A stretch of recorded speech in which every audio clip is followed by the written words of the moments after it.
Hey, I'm Bob. Been totally blind since birth, and I'm into Star Wars. Going to be talking about the Book of Boba Fett, Chapter 7, on the same day that it has aired. Going to be spoilers ahead. You guys know the drill by now. Watch it on Disney Plus before listening to my thoughts. So let's get into Chapter 7 in the name of honor. So, we were left on quite a few cliffhangers at the end of chapter 6 last week, and I wasn't sure which resolution I wanted to see first, or if we were going to see all these resolutions in the same episode. So I got distracted by Cad Bane when he came on screen at the very beginning of the episode. I've loved this bounty hunter since he debuted in Clone Wars in 2009. I was watching the show when Hostage Crisis first aired, and I loved everything about the character, from the voice to the blasters on his hips. Just a really cool, menacing bounty hunter. And it was awesome hearing Corey Burton. At least I'm 90 something percent certain that it's Burton. I'm a poet and I didn't know it. How about that? So, man, listening to him talk about having an idea to bring Boba out into the open, it kind of sent chills down my spine, because, of course, Bane would know exactly which buttons to push regarding Boba Fett. Bane was under Jango Fett's tutelage back in the day. I mean, before we saw Jango in episode 2, he was mentoring Cad Bane. So of course Bane probably knew Boba. I mean, who knows how long before the events of episode 2 took place. Bane was probably there, figuring out how Boba thought, how he worked, knows exactly how to get to Fett's emotions and, have him on a string, so to speak. So that was just a really cool scene there. Then, of course, after that chapter title comes and goes on our screens, we get to see that X-Wing flying to Tatooine. And I got to tell you, I breathed a big sigh of relief when seeing Grogu showing up on Tatooine, because I honestly wasn't sure which choice he would make. Of course, most people, they're probably going to say, oh, I knew he was going to go with Din right away. But with Star Wars, let me tell you, since learning that Darth Vader was Luke Skywalker's father, when seeing The Empire Strikes Back for the first time in early 1992 when I was 8 years old, I've always tried to expect the unexpected. You really never know how everything is going to shake out in Star Wars until it actually shakes out. So, I mean, I'd hoped, very much hoped, that Grogu was going to wind up with Din, with his dad, basically. But I wasn't really wanting to get my hopes up. I mean, he very well could have gone with Luke. I have to say, I would have been a bit disappointed with that outcome, but I would have learned to go with it and to follow the story, to see where the story leads. But thankfully, we got Lone Wolf reunited with Cub here, so to speak, in this episode. So this episode, man, it was just one huge battle of Tatooine. And ever since seeing the battle on Jabba's sail barge and sand skiff in Jedi when I was around 8, I've always loved seeing skirmishes on Tatooine. So this episode was just really firing on all the right cylinders for me, anyway. I loved seeing Bane showing up before everything went to Bantha Poodoo in a handbasket. And yes, of course, he does try to push Boba's buttons. He lets Fett know that the Pike Syndicate were responsible for killing the Tuskens and not some Nikto biker gang. So, of course, I mean, Fett is wanting to take him out. And, I mean, Fennec has to calm him down, because I guess when folks fight with emotion and nothing but emotion, they're less likely to think clearly, and that's going to make them sloppy in battle. If Boba is fighting with nothing but his anger, if he doesn't turn that off and allow himself to become, I mean, I read Stephen King from The Dark Tower, I'm thinking of The Gunslinger. If he doesn't become cold, become calculating, if he doesn't throw all that emotion aside, it could spell the end of him. And of course, Bane knows that. He wants to get Fett keyed up. And I like that it doesn't turn out that way, that the battle is, well, kind of fought on Boba's terms and the other protagonist's terms.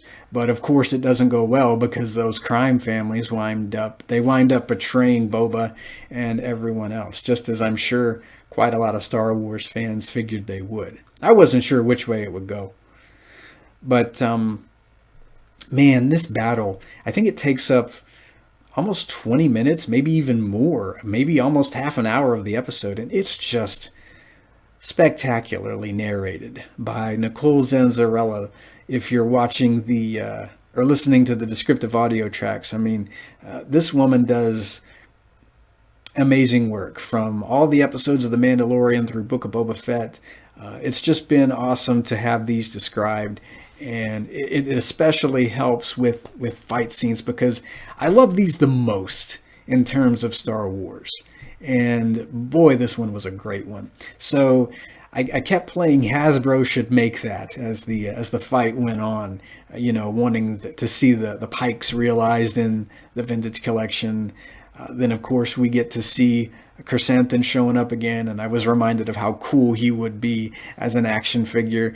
This Wookiee, man, he kept on ticking, even though he took a licking. So, he got shot several times, I think. He got stabbed in the back, but he just kept coming forward. He just kept fighting, even though he started to limp and slow down a little bit. Man, it must take a truckload to kill a Wookiee, because this guy was just brutal. He kept swinging his fists around. He kept, flinging guys aside like rag dolls. He kept blasting opponents. And man, I love those new Scorpinek droids. Of course, I thought of Scorponok from Transformers Generation 1 and Beast Wars whenever I heard the name Scorpinek.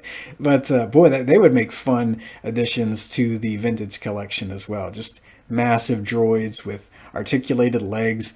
And of course, when Grogu shows up, man, that was a fun little scene with Paley and that rickshaw contraption there. And he starts to help out in battle. He's putting those Jedi skills he's learned to use. Of course, he's been doing that stuff since we saw him taking on the Mudhorn in Mandalorian Episode 2 in Season 1. And it was fun seeing him rip off the ball joints on that one droid's leg. So I immediately thought of ball joints from Hasbro's toys, and I'm thinking that would be kind of cool to give one of the legs a removable ball joint or something like that in the Vintage Collection. If we ever got like a massive Scorpinek droid, boy, that would be a cool droid to own. I can't stress that enough, Hasbro, if you guys ever happen to see this video. So then Boba, I love him just leaving. All of a sudden, he's going to go gather up a big friend, and we get to see the Rancor in action. I was hoping that this would become a reality when seeing him in, was it Episode 2 of the show? After the Hutt twins show up and leave. So yeah, it was cool seeing the Rancor show up. And to me, of course, it made me think of Courtship of Princess Leia and seeing Rancors fighting in Star Wars Legends, because I think we got to see a Rancor taking on an AT-ST in Courtship. So seeing a Rancor going up against some Scorpinek droids was it just brought out the kid in me, made me think of Star Wars Legends, because yeah, these guys are just amazing in battle. And seeing Grogu helping him out, that was also pretty cool. Seeing the Rancor impaling one of the droids with its own arm, seeing him gouge an eye out and rip a droid in half, and seeing Boba riding the Rancor was just pretty spectacular, I would say. And of course, we get to see the mods doing their thing. I love what was her name, Drask. I thought she was going to be Arden Lin from Masters of Terrascasi, the old PS1 fighting game. I used to love that game when I was a kid, but I love the character of Drask anyway. Pretty interesting pretty interesting cybernetic arm she wields there. And, seeing the Weequay show up and the people of Freetown doing their thing, oh, boy, that was cool. And, of course, we're led to believe that the Marshal was gunned down in cold blood. I didn't quite believe it, though. He's just too cool of a character to get rid of. And, of course, everything ends with that duel between Boba and Bane. And it is short, but, man, is it brutal. And I gotta say, even though we saw Bane impaled by that gaffy stick, I don't want to count him out yet, just because he's an interesting character, and we did see that red blinking diode on his vest or his duster, as per the descriptive audio track. So I hope we see him again. I mean, we've seen a Sith Lord survive being cut in half. We have seen Boba Fett coming out of the Sarlacc pit, and we've seen the Emperor survive the core shaft from the second Death Star. So I would think maybe Bane might have some things left to do. He could be gone, though. But man, if he is gone, I would like to take his own hat off to him and say, "My Duro friend, if this is indeed goodbye, go well into that Tatooine desert haze. Go well. It's been a joy seeing you shoot a blaster, and that auto-tuned death rattle of yours. Man, you sung like an angel, my friend. You could have been a musician in a cantina in a better life, my friend. So here's hoping you're still around to do Cad Bane-y things." And yeah, of course, the battle does really end with Grogu soothing the savage beast, and that was a great scene. See that little guy coming up to the Rancor, just like, "Hey man, are you tired? Let's just kind of take a nap. What do you say?" And I mean, Grogu just brings everything to a peaceful end. And after Cad spooked it with the flamethrower there, so it was an interesting ending to the fight.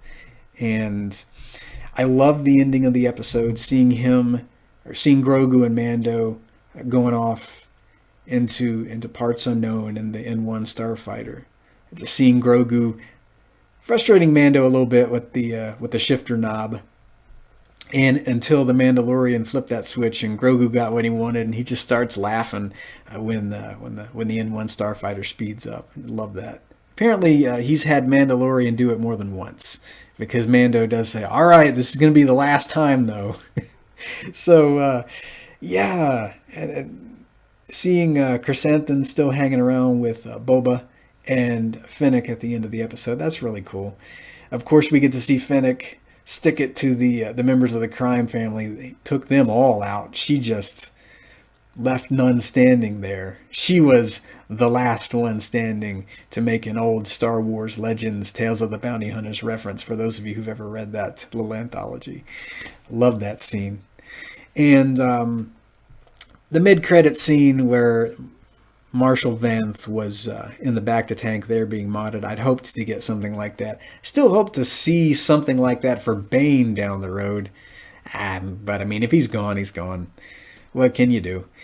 So hopefully we'll see Boba in more Star Wars live action shows. Hopefully he'll show up in The Mandalorian. I liked seeing him and Din fighting side by side in this episode. They had a bit of a brother moment there before everything went to Bantha, before the battle started. And I really wanted to see Boba possibly getting into the way of the Mandalorian, or the way in future Star Wars projects. I'd love to see Boba show up on Mandalore at some point.